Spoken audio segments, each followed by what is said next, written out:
안녕하세요. 오늘도 사연 튜브를 찾아주셔서 감사합니다. 오늘의 사연 시작하겠습니다. 안녕하세요. 전 벌써 환갑이 넘은 60대 여성입니다.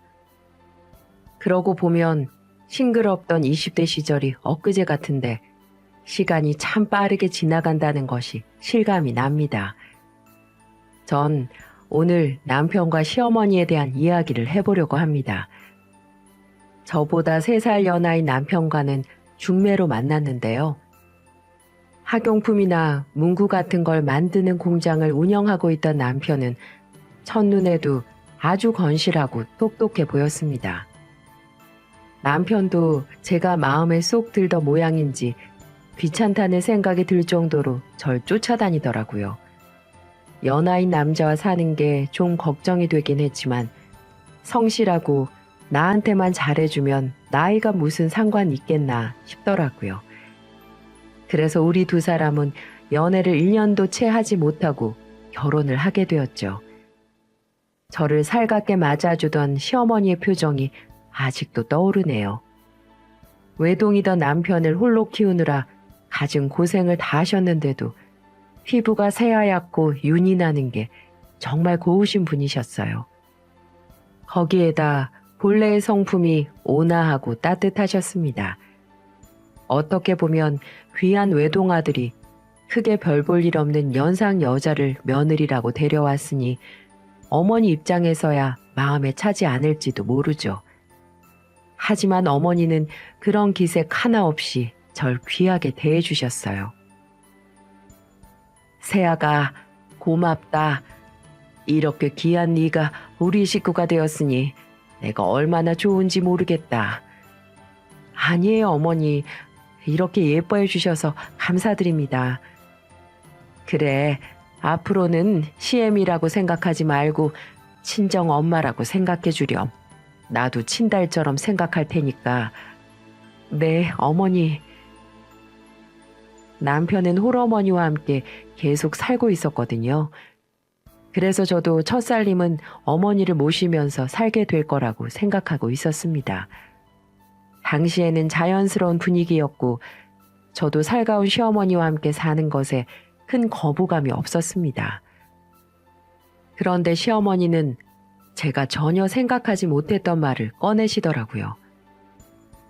결혼을 했으니까 알콩달콩 둘이 재미나게 살아야지. 난 혼자 사는 게 더 편해. 네 덕분에 이제 귀찮은 아들 쫓아내고 마음 편하게 살 수 있겠구나. 이놈의 자식을 그동안 키우느라 얼마나 지긋지긋했는지 모른다. 이제 너 때문에 이 생활에서도 벗어날 수 있겠구나. 그러니 너네 둘이서 잘 살아. 그게 내가 바라는 딱 한 가지야. 알았지? 시어머니는 저희가 부담스러워할까봐 돌려서 독립을 권하셨습니다. 그만큼 사려 깊은 분이셨죠. 그리고 정말 제가 신혼생활을 하는 내내 단 한 번도 귀찮게 하거나 곤란하게 만들지 않으셨죠. 그저 저희 두 사람이 행복하게 잘 살기만을 바라시는 것 같았습니다. 남편과 시어머니의 사이도 나쁘지 않았어요.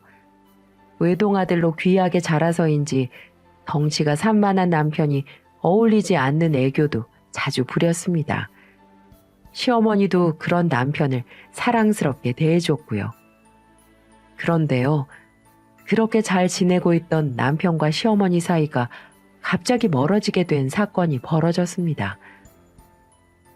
네? 신내림이요? 그건 무당이 된다는 말 아니에요? 그게 무슨 말씀이세요, 어머니? 그래, 그렇게 됐다. 내가 여기저기 다 알아봤는데 방법이 이것밖에 없다더구나. 어머니가 우리 둘을 불러 앉혀놓고 그런 말씀을 하시는데 정말 깜짝 놀랐습니다. 50대셨던 시어머니가 뒤늦게 신내림을 받는다고 선언을 하니까 기함할 수밖에 없었습니다. 더구나 시어머니는 독실한 불자셨거든요. 남편도 까무러치게 놀랐죠. 어머니가 한동안 기력이 없고 몸져 누우신다는 건 알고 있었지만 그것이 신병이고 또 신내림을 받아야만 나을 수 있다는 말은 받아들이기가 쉽지 않았습니다. 남편은 격하게 반대했어요. 아니 엄마, 그게 말이 돼요? 몸이 아프면 병원을 가야지 무슨 신내림을 받아? 대체 누가 그런 소리를 해요? 내가 병원에는 왜 안 가봤겠니? 수십 번도 넘게 다녔지만 의사도 원인을 모르겠다고 포기하더라. 그런데 무당이 춤 한 번 쳐주고 부적 몇 번 태우니까 씻은 듯이 낫지 않겠니? 그 무당이 그러더라. 신내림을 거부하면 결국 시름시름 앓다가 죽고 말 거라고. 이런데도 어떻게 신내림을 받지 않을 수 있겠니? 이것도 내 고약한 운명이라면 받아들일 수밖에 없지. 아니 요즘 같은 세상에 그런 게 어딨어요? 아 몰라. 난 엄마가 무당되면 엄마 얼굴 절대로 안 보고 살 거니까 그렇게 알아요. 남편은 시어머니의 가슴이 패도록 독한 말을 쏟아붓더니 문을 박차고 뛰쳐나갔습니다. 저도 남편이 어머니한테 그렇게 화를 내는 모습은 처음 보는 광경이었어요. 시어머니는 제게 미안하다며 당신께서 정리가 되면 따로 알려주겠다는 말과 함께 절 돌려보냈습니다. 그 뒤로 어머니는 진짜 신내림을 받으셨습니다. 그렇게 곱던 시어머니가 무복을 입고 법사의 독경을 읊으며 작두를 타는 무당이 되신 거죠. 어머니는 본래 살던 집에다 신당을 차려놓고 작은 간판을 거셨습니다. 그리곤 본격적으로 무속인의 길을 선택하셨어요. 저도 그런 시어머니의 결정이 무척 당황스러웠는데 남편은 어땠겠습니까? 남편은 무당이 된 어머니를 절대 보지 않으려고 했지만 제 성화에 못 이겨서 처음이자 마지막으로 어머니를 만나러 갔었죠. 남편은 어머니를 기가 막히다는 표정으로 봤습니다. 당신을 퉁명스럽게 대하는 아들을 보는 어머니도 마음이 얼마나 아프셨겠어요. 전 어색하게 멀어진 두 사람 사이에서 안절부절하지 못했죠. 어머니는 애써 웃으며 이렇게 말씀하셨어요. 이제 아픈 곳 없이 잘 지내고 있어. 진즉에 신내림을 받았다면 이 고생은 하지 않았을 텐데 말이야.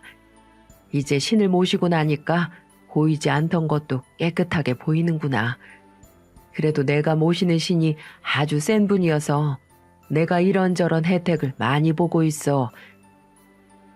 하지만 남편은 그런 어머니가 마음에 들지 않았던 거죠.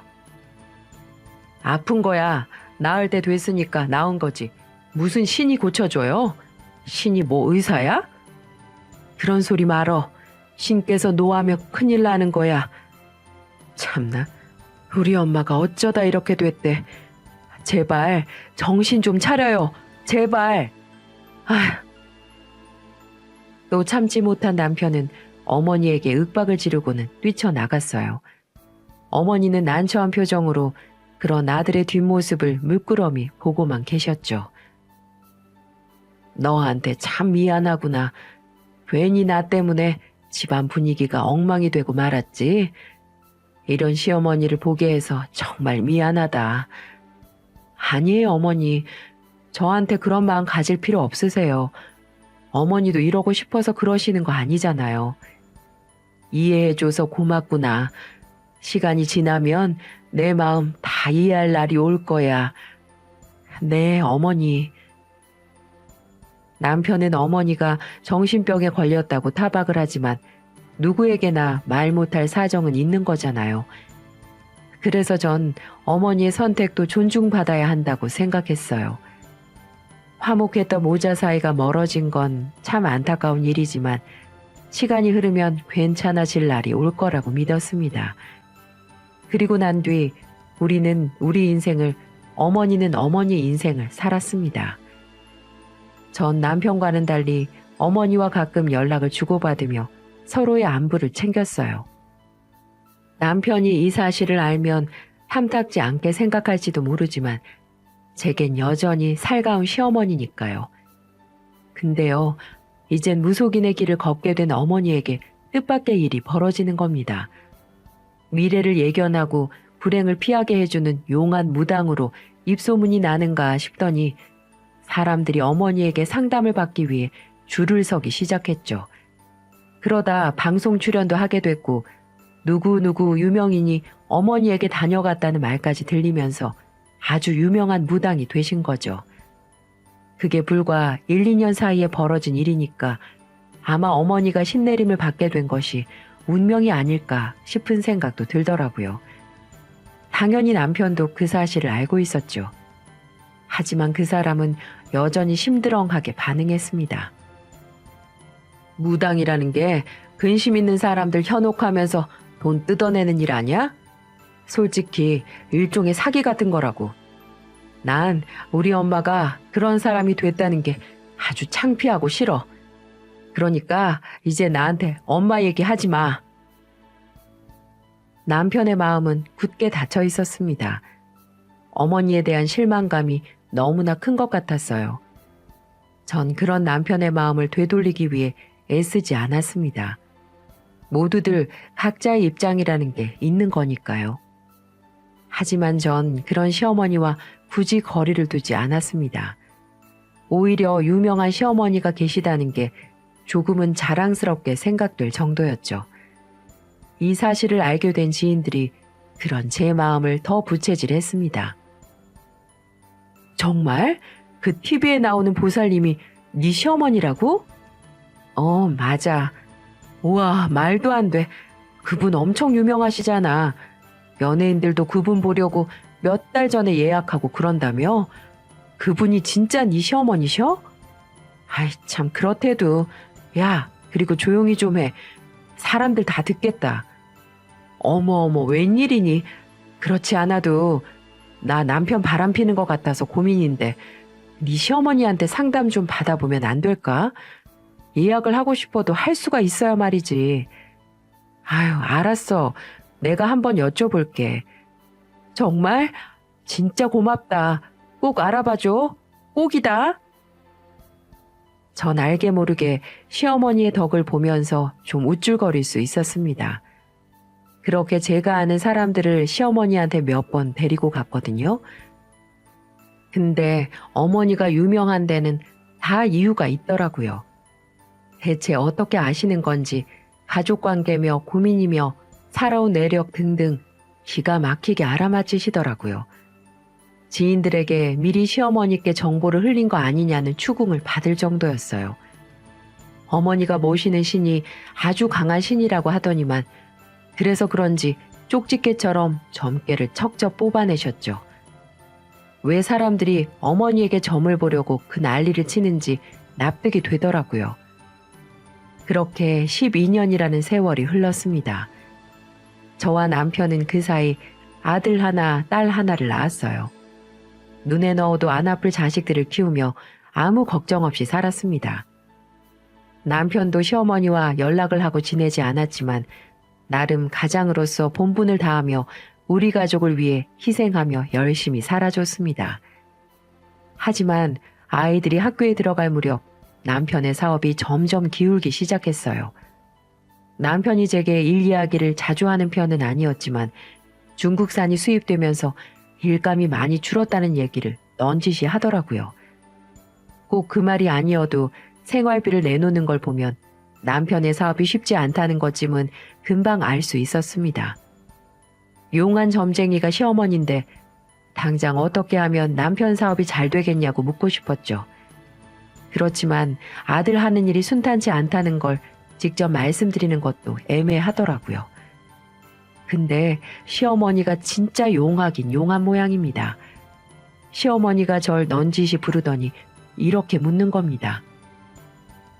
너 나한테 물어보고 싶은 거 있지? 뭔데 그래? 해광이한테 무슨 일 있니? 어머 어머니, 그걸 대체 어떻게 아신 거예요? 그런 건 굳이 만신께 여쭤보지 않아도 알 수 있어. 네 얼굴에 빤히 다 나와 있는 걸. 똥마려운 강아지처럼 그러지 말고 어서 말해봐라. 아, 사실은 어머니. 전 남편의 사업이 잘 되지 않는 것 같다고 솔직히 말씀드렸어요. 어머니는 굳은 표정을 지으며 고개를 끄덕였습니다. 그래, 해광이 일이 잘 풀리지 않는 모양이구나. 일단 알았다. 내가 알아서 할 테니까 해광이한테는 아무 말 말고 모르는 척 하고 있거라. 전 어머니가 부적이라도 몇 장 써주실 줄 알았거든요. 그렇지만 어머니는 절 빈손으로 돌려보냈죠. 하긴 제가 어머니께 부적이라도 받아오면 남편이 방방 뛰며 난리를 피웠겠지만은요. 어쨌든 전 어머니가 알아서 하신다는 말씀을 믿고 기다렸습니다. 시어머니가 그렇게 용한 무당인데 설마 아들 일을 모른 척하진 않을 거란 기대가 있었거든요. 전 남편 사업이 술술 잘 풀린다는 소식을 기다렸습니다. 그런데 한참이 지났는데도 남편의 얼굴은 여전히 어두웠어요. 기다리다 지친 전 남편에게 물었죠. 여보, 요새도 사업이 많이 어려워? 뭐 똑같지. 그래? 혹시 말이야, 일감이 막 들어왔다거나 자금 회전이 좋아졌다거나 그런 좋은 일 없어? 그런 일 생겼으면 나도 참 좋겠다. 요샌 다들 힘들어. 하도 저기 중국산이 들어오니까 감당이 안 돼. 감당이. 내 소원이 있다면 제발 중국산 물건 좀 우리나라에 안 들어왔으면 좋겠다. 내가 만드는 물건뿐만 아니라 모든 재료들이 다 중국산이야. 그러다 보니 사람이 살 수가 없어. 지겨워 죽겠다 정말. 이 상황이 좋아질런지. 전 남편의 한숨 섞인 답변만 들을 수 있었습니다. 저는 솔직히 조금 기대했던 건 사실이에요. 남편에게는 용한 어머님이 계셨으니 어머님이라면 남편 사업이 다시금 일어설 수 있게 도와주실 줄 알았거든요. 그런데 이제는 어머니의 신발이 별 볼 일 없는 건지 아니면 미운 아들 어떻게 되든 말든 신경을 끄고 계신 건지 변한 게 아무것도 없었습니다. 그러던 어느 날이었어요. 어머니가 저희 집에 들르겠다는 연락이 왔습니다. 아직 남편과 어머니는 화해를 하지 않고 있는 상태였기 때문에 망설여졌습니다. 괜찮아. 너랑 해광이한테 할 말이 있어서 내 일부러 가는 거다. 해광이가 화를 내도 내가 알아서 할 테니까 걱정 말아라. 어머니 음성엔 뭔지 모를 결연함이 담겨 있었습니다. 저는 하는 수 없이 알겠다고 대답을 했고 남편에게도 이 사실을 알렸죠. 엄마가? 엄마가 왜 우리 집에 오신다는데? 나 이제 엄마 안 보고 살 거라는 말 당신 잊었어? 알아. 아는데 어머니가 우리에게 꼭 하고 싶은 말 있으시다잖아. 그러니까 무슨 말씀 하시는지 들어보기나 하자고요. 남편은 못마땅한 기색이었지만 어쩔 수 없이 어머니를 만나기로 했죠. 그날 어머니는 무복 대신 일상복으로 갈아입고 저희 집에 찾아오셨습니다. 엄마 무당 그만두지 않으면 내 평생 안 본다고 했잖아요. 그런데 왜 찾아오셨어요? 니들한테 꼭 해야 할 말이 있어서 왔어. 그러니까 심통 부리지 말고 잘 들어. 대체 무슨 말을 하려고 이래요? 나 이제부터 너희들과 함께 살 생각이다. 네? 지금 뭐라고 했어요? 우리랑 같이 살겠다뇨? 무슨 말인지 못 알아들었어? 나 이젠 아들 며느리랑 한 집에서 같이 살고 싶다고 그 말 하려고 왔다. 아니 다짜고짜 그게 뭔 소리예요? 나 무당 엄마랑 인연 끊겠다니까요? 이 와중에 합가 얘기가 가당키나 해요? 이제 무당 그만둘 생각이다. 신이고 뭐고 다 때려치울 테니까 이제 예전처럼 같이 살자꾸나. 어머니의 입에서 나온 말은 제 예상을 벗어나도 한참을 벗어났습니다. 그저 남편 사업이 잘 풀리기만을 바랬을 뿐인데 갑자기 같이 살자니요. 저는 말문이 막혀서 아무 말도 할 수 없었습니다. 엄마가 무당 그만둔다는 건 반가운 일인데요. 그래도 갑작스럽게 함께 살자는 게 이해가 잘 안 되는데요. 갑자기 왜 이러시는 건데요? 내가 살면 이제 얼마나 살겠냐. 남편 없이 평생 외롭게 살았다. 내 의지와는 상관없이 신내림도 받았고 이제 이 생활도 지친다. 돈도 벌 만큼 벌었고 갈수록 기운도 떨어지는 것 같고 이제 다른 거 없어. 그냥 가족들이랑 오순도순 잘 살고 싶은 마음뿐이야. 그래도요, 엄마. 합가라는 게 쉬운 문제는 아니잖아요. 어차피 무당일 그만두신다면서요. 그럼 서로 드나들면서 우리랑 가깝게 살면 되잖아요. 아니, 난 니들이랑 꼭 같이 살고 싶구나. 그러니까 나 죽을 때까지 모시고 살아. 나 시장에서 배추 팔면서 힘들게 너 키웠어. 그럼 그 정도 효도는 받을 자격 있지 않니? 예? 해광아, 너 요새 사업 힘들다는 얘기 들었다. 엄마가 그간 돈을 좀 모았다. 내 이름으로 아파트랑 땅도 좀 있어. 너희들이 나 모시고 산다는 약속만 하면 그 재산 다 니들 줄 생각이다. 네? 정말 시어머니는 사람 놀래키는데 재주가 있으십니다. 남편 사업이 어렵다고 하니까 부적 대신 재산으로 해결해 주시는 겁니다. 어머니가 무속인으로 인생을 산 12년 사이에 그만한 재산을 모았다는 것도 놀랍고 우리가 어머니를 모시고 살면 그걸 통째로 내놓겠다는 말도 놀랍습니다. 남편도 어리둥절한 모양이었어요. 그래도 자존심이 있어서인지 대번에 그러겠다는 말은 못하더라고요. 뭐 누가 돈 달라고 했어요? 그럼 어떡할래? 빨리 결정해. 솔직히 말해서 내가 모은 재산이면 나 죽을 때까지 쓰지도 못할 돈이야. 니들이 나랑 함께 살지 않겠다고 하면 펑펑 쓰다가 남은 돈은 기부를 하고 세상 떠나련다. 어쩔래? 갑자기 그렇게 재촉하면 어떻게 결정을 해요? 조그만 시간을 주세요. 애 엄마랑 의논 좀 해보게. 어머니가 딱 그렇게 나오시는데 당황한 남편 표정이 정말 가관이더라고요. 나중에 따져보니까 어머니 재산이 20억 가까이 되더라고요. 그만한 돈이면 남편 사업은 걱정 없이 굴릴 수 있었습니다. 그리고 좋은 아파트에도 들어갈 수가 있었어요. 그러다 보니 사실 남편이 고민을 해보겠다고는 했지만 이미 답은 나와 있던 것이었죠. 결국 남편은 못 이기는 척 어머니를 모시고 살겠다고 했고 저 역시 반대할 이유가 없었습니다. 시어머니를 모시고 산다는 게 쉬운 일이 아니었지만 애초부터 시어머니와 관계도 나쁘지 않았고 솔직히 그만한 재산을 덜컥 주시겠다는데 모시지 않을 수가 없었죠. 어머니는 곧바로 모든 걸 정리하고 저희 집으로 들어오셨습니다. 그리고 약속했던 재산들을 조금만 남겨두시고 모두 저희에게 넘겨주셨어요. 그 덕분에 남편의 사업은 위기를 넘길 수 있었고 남편의 얼굴에 드리웠던 근심은 금세 사라진 계기가 되었죠. 정말 감사했습니다. 솔직히 그렇게 못되게 군 아들에게 모든 걸 넘겨준다는 거 쉬운 일이 아니잖아요. 하지만 어머니는 아들을 위해 아낌없이 모든 걸 내어놓으셨어요. 사실 어머님은 아픈 과거가 있으셨어요.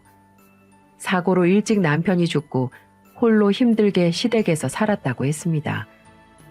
그런데 어머님 시댁에서는 어머님 때문에 자기 아들이 일찍 죽었다면서 틈만 나면 구박하고 욕을 했다고 했어요.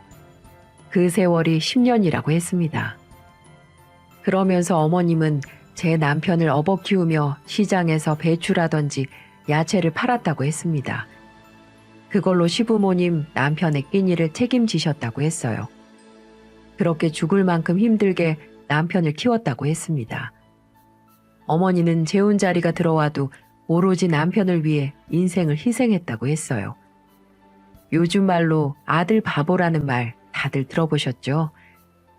어머니는 애비 없이 불쌍하게 자란 남편을 기죽이지 않기 위해 밤낮을 일하며 좋은 대학까지 보냈다고 했습니다. 그런 모습들 때문에 남편이 함부로 해도 어머님은 아들을 내치지 못하고 구렁텅이에 빠진 남편을 어떻게든 살리려고 다시 남편 곁으로 들어오신 거였어요. 하지만 남편은 그런 어머니의 마음을 헤아리지 못하는 것 같았습니다. 그저 돈을 준다고 하니 그 달콤한 말에만 현혹이 돼 우선 돈이라도 먼저 받자 이런 생각을 하는 것 같았죠. 전 그런 어머니에게 잘해드릴 거라고 다짐했습니다.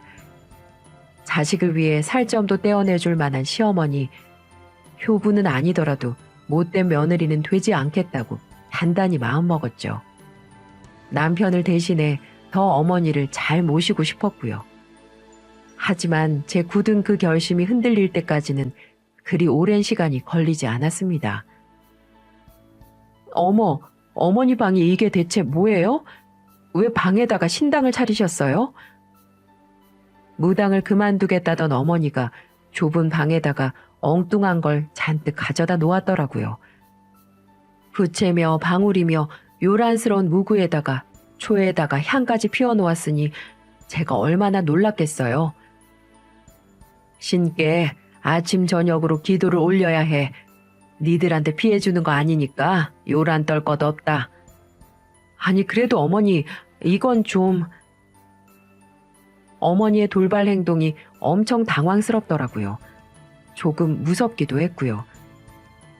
초등학교에 다니던 딸과 아들도 할머니가 싫다며 예민을 떨기 시작했고요. 남편의 반응은 더 심했습니다. 아니 엄마, 이게 무슨 짓이에요? 무당짓 하지 않겠다면서요. 그런데 왜 방에다가 이딴 걸 갖다 놨어요? 경건한 마음으로 신에게 인사드리는 거다. 그럼 신을 모시고 있는 내가 이 정도도 못하니? 불자가 절에 가고 교인이 교회 가는 거랑 다를 게 뭐가 있어? 그거랑 이거는 완전히 다르죠. 그리고 제가 분명히 말씀드렸죠. 엄마가 또 무당 어쩌고 저쩌고 하면 다시는 엄마 안 보고 살 거란 말 잊었어요? 시끄러워. 내가 너한테 퍼다 준 게 얼만데 겨우 살아주는 걸로 생색이야. 내가 북을 쳤니 꽹가리를 쳤니? 그럼 조용히 기도도 드리지 못한다는 거야? 너 자꾸 이런 걸로 타박할 거면 내가 준 재산 전부 토해내. 그럼 조용히 사라져 줄 테니까. 뭐라고요? 어머니가 그렇게 세게 나오시는데 어찌나 겁이 나던지요. 놀란 남편도 꼼짝하지 못하더라고요. 게다가 어머니가 주신 재산이 한두 푼이 아닌데 그걸 전부 토해내라고 하니까 막상 할 말이 없더라고요. 결국 남편은 꼬랑지를 말았고 어머니는 당신의 방에서 기도하는 일을 멈추지 않았습니다. 하지만 그 사건을 계기로 잠시 좋아졌던 모자 사이가 다시 나빠지기 시작했습니다. 남편과 어머니는 다투는 일이 잦아졌고 중간에 낀 저는 이러지도 저러지도 못했습니다. 그렇지만 집안에서 향냄새가 나고 기도 소리를 참는 것은 제게도 고역이었어요. 이웃집에서 항의도 들어왔고 딸아이의 투정도 나날이 심해졌죠. 저 어머니, 그래 무슨 일이니? 드릴 말씀이 있어서요. 얘기해라. 혹시 방에서 기도하는 거 있잖아요. 그거 좀 자중해 주시면 안 될까요? 이웃에서 항의가 자꾸 들어오고요. 애도 옷에 향냄새 밴다고 짜증도 부리고요. 어머니, 여긴 가정집이니까 기도 같은 거는 다른 장소에서 하시면 안 돼요? 안 된다. 꼭 여기서 드려야 해. 아니 왜요? 왜 꼭 방에서 기도를 해야 하는데요? 넌 설명을 해줘도 몰라. 아무튼 아범 환갑잔치 할 때까지는 난 여기서 기도를 할 거니까 그런 줄 알아라. 예? 남편이 환갑이 되려면 한참이나 남았는데 결국 그 말씀은 기도를 멈추지 않겠다는 말과 다름없었죠. 어머니가 그렇게 나오니까 저도 가슴이 턱 막히더라고요. 바로 그날 술에 거하게 취한 남편은 어머니와 크게 싸웠습니다. 남편은 어머니 방에 들어가 손에 잡히는 건 다 때려 부쉈고요. 제가 남편을 아무리 말려도 작심을 했는지 눈가를 뒤집고는 끝까지 난장을 피웠습니다. 그런 아들의 행패를 보다 못한 어머니는 목 놓아 우셨어요. 가슴에 맺힌 한이라도 있는 듯 저를 붙잡고 눈물을 쏟았습니다. 그날 이후 남편의 행동은 점점 더 과격해졌습니다. 그 돈 얘기 좀 그만해요. 엄마 죽으면 그 돈 싸두고 갈 거 아니잖아. 엄마 자식은 나 하나밖에 없는데 언제가 됐든 어차피 그거 내 돈 아니에요? 여보, 미쳤어? 조용히 안 해? 그런 막말은 일쑤였고 화를 참지 못하면 물건을 부수는 일도 잦아졌습니다. 그렇게 순한 남편이었는데 점점 과격하게 변하는 모습이 낯설게 느껴지더라고요. 그런 공격적인 행동은 어머니에게만 국한되지 않았습니다. 저랑 말다툼이라도 할 때면 사나운 눈을 뜨곤 격하게 행동했고 툭 하면 집을 나가선 며칠씩 들어오지 않기도 했어요. 마치 어머니 때문에 평화롭던 우리 가정이 불행해지는 것만 같았죠. 하지만 어머니 기도 소리는 멈출 줄 몰랐고 이제 저도 어머니 고집에 점점 지쳐가고 있었습니다. 어머니, 제발 그 기도라는 것 좀 하지 않으면 안 돼요? 그것 때문에 자꾸 싸우게 되는 거잖아요. 그냥 마음속으로 하시면 안 되겠냐고요. 안 돼. 난 꼭 기도를 해야 하니까 싫으면 니들이 나가 있거라. 아니 어머니, 이러다가 가정 파탄 나겠어요. 어머니가 도움을 주신 건 감사하지만 그렇다고 이런 식은 좀 아닌 것 같아요. 저도 어머니에게 고운 말이 나오지가 않았습니다. 솔직히 집안의 불화가 전부 어머니 때문에 일어난 것 같다는 생각을 떨칠 수가 없었어요. 그러던 어느 날이었어요. 물을 마시러 나오신 어머니가 냉장고 문을 열다 풀썩 쓰러지는 게 아니겠어요? 놀란 저는 다급하게 구급차를 불러 병원으로 옮겼고 이런저런 검사 끝에 어머니가 몹쓸병에 걸렸다는 걸 알게 됐죠. 어머니는 폐암 말기 진단을 받으셨습니다. 담당 의사는 고령이라서 항암 치료를 버틸 수 있을지 의문이라며 차라리 남은 생을 편하게 보내시는 게 나을지도 모르겠다는 말을 해주더군요. 치료를 할지 아니면 호스피스 병동으로 옮길지는 가족의 선택이라는 것이었죠. 초췌해진 어머니를 보고 있자니 마음이 참 쓰리더라고요. 어머니의 순탄치 않은 인생이 너무나도 측은했습니다. 그런데 남편의 반응은 더 기가 막혔습니다. 그래? 그럼 차라리 잘 됐네.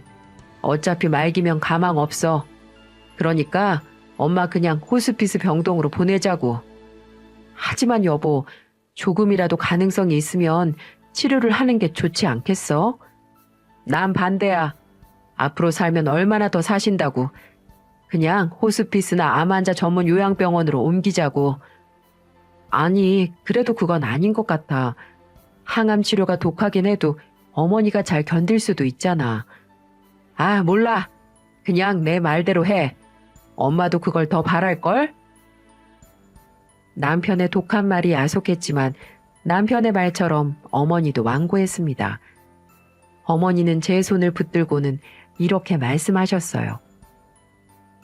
아가, 사람의 생이라는 게 마음대로 되는 게 아니란다. 그저 순리대로 살면 짧든 길든 편한 인생을 사는 거야. 그러니까 내 남은 목숨 편하게 살게 해다오. 어머니. 저희는 어머니의 뜻대로 어머니를 요양병원으로 모셨습니다. 집이랑 가까운 곳에 모시곤 제가 자주 들여다보았죠. 남편에게도 몇 번을 가자고 설득했지만 남편의 반응은 싸늘했어요.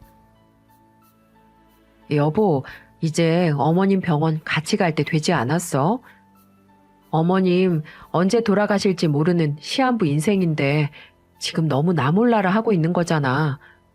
냅둬. 지금 회사 덩치를 좀 더 키워서 딴 데 신경 쓸 여유가 없어. 뭐? 딴 데라니. 어머님이 남이야? 당신을 힘들게 키워주신 어머님이잖아. 아무리 바빠도 아들 노릇은 해드려야지. 아이, 당신까지 귀찮게 왜 그러는 거야? 어차피 돌아갈 사람은 돌아갈 사람이고 나는 살 사람이라도 챙기려고 지금 이러는 거 아니야. 내가 지금껏 누구 때문에 이 고생을 하는 건데 당신하고 애들 챙기려고 그러는 거 아니야. 그러니까 짜증나게 하지 말고 갈 거면 당신이나 다녀와. 남편은 어느 순간부터 괴물이 되어 있었어요. 그놈의 사업이 뭔지 말은 우리 가족을 위해 그런다고 하지만 제가 보기에는 이 사회가 만든 괴물에 불과했습니다. 동물도 자기 자식과 어미는 알아본다고 하는데 저는 남편의 그런 행동이 다음 차례가 저일까봐 두렵기도 했습니다. 그렇게 저는 남편 대신 아이들을 데리고 자주 어머니를 찾아뵈었어요. 옆에서 말동무도 해드리고 손주들이 어깨나 다리를 주물러 줄 때는 얼마나 좋아하셨는지 모릅니다. 그렇게 2달 정도를 왕래를 하다 어머님이 저를 급히 찾으셨어요. 어머니는 병원에 들른 제게 이런 말씀을 하시더군요. 아가, 미안하구나. 별 말씀을 다 하세요. 미안하기 뭐가 미안해요. 제가 더 미안하죠. 내가 해광이 한갑될 때까지 지켜줘야 했었는데 그래야 해광이가 오래 살 텐데. 네? 그게 무슨 말씀이세요? 어머니가 덤덤한 말투로 해준 말은 참 믿기 힘든 이야기였어요. 신내림을 받은 어머니는 당신 아들의 운명에 큰 애군이 끼었다는 걸 알게 되셨답니다. 청기를 누설하면 안 됐기 때문에 그간 밝히지 못했지만 아들의 불운을 막기 위해선 환갑이 될 때까지 정성으로 치성을 드리고 기도를 해야 한다는 말이었어요. 그래서 일부러 저희와 함께 살면서 가까운 곳에서 애군을 막기 위해 열심히 기도를 했던 것이었죠. 그렇지만 일이 이렇게 되고 나니까 아무리 자신이라도 사람의 운명을 바꾼다는 게 쉽지 않다는 걸 깨달았다는 겁니다. 전 솔직히 그 말을 믿지 않았습니다. 생명이 다해가는 노인의 허망한 소리라고 치부했죠. 그런 말을 제게 남기신 어머니는 일주일 뒤 세상을 떠나셨습니다. 병원에서 급하게 호출을 받고 어머니에게 달려갔어요. 그날은 오늘 밤을 넘기지 못할 거라는 연락을 받고 남편도 따라 나섰습니다. 마음이 참 이상하더라고요. 저희에게 큰 재산도 남겨주셨고 사랑도 주신 셈인데 쓸쓸하게 보내드린 것 같아 죄스러운 마음이 많이 들었습니다. 어머니는 남편의 손을 잡더니 그대로 눈을 감으셨어요. 눈에는 눈물이 고여 있으셨습니다. 남편은 그런 어머니를 보고도 별로 슬퍼하지 않아 보였어요. 그냥 담담하게 지금 상황을 받아들이는 모습이었어요. 어머니 장례를 건성으로 치른 남편은 점점 더 다른 사람으로 변해가기 시작했습니다. 어머니가 계시든 안 계시든 이젠 가정적인 남편과는 거리가 먼 사람이 되어 있었죠. 그러다 남편에게도 충격적인 소식이 전해졌어요. 어머니가 세상을 떠난 지 꼭 5년이 지났을 때쯤이었습니다. 남편은 어느 날부터 기침을 계속해서 하기 시작하더니 결국은 피까지 토하는 상황까지 오게 됐어요. 그래서 병원에 가서 검사를 받아보니 어머니와 똑같은 폐암이라는 진단을 받고야 말았습니다. 이게 도대체 무슨 운명인 건지 남편 또한 말기 판정을 받았어요. 제가 먼지가 많은 공장에서 일하니 수시로 건강검진을 받아보라고 권했었지만 남편은 제 말을 듣는 척도 안 했습니다. 건강에는 자신이 있다면서 말이죠. 하지만 어머니처럼 말기 판정을 받곤 1년도 채 살지 못하고 어머니의 뒤를 따랐습니다.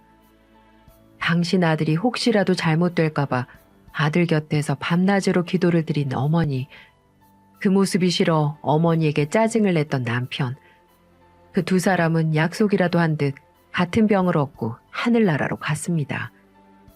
세상에 이런 운명이 다 있을까요? 남편에게 드리운 애군을 막기 위해 온 힘을 다했다는 어머니의 말씀이 생각이 나더군요. 당시 시어머니와 남편을 영겁부 떠나보내느라 정신이 없어서 느끼지 못했지만 시간이 흐른 뒤에는 아들을 위한 어머니의 진심을 알 수 있었습니다. 남편이 세상을 등지고 난 이후에는 제겐 큰일은 없었습니다. 딸도 훌륭하게 잘 컸고 시어머니가 남겨주신 재산으로 부족함 없이 살았습니다. 이제 제 이야기를 마무리할까 합니다. 아마 제 사연을 보신 분들은 좀 씁쓸하다는 생각을 하신 분들이 많으실 것 같아요. 저도 아직도 당시 일을 떠올리면 마음이 먹먹해지곤 하는데요. 부디 하늘에선 두 사람이 화해를 하고 잘 지내길 바랄 뿐이네요.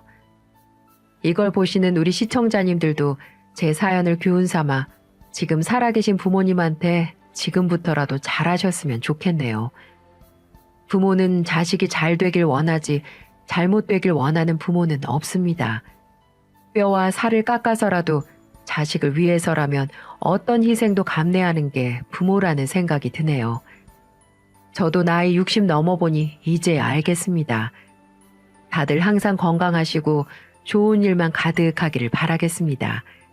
제 긴 사연 끝까지 들어주셔서 감사합니다.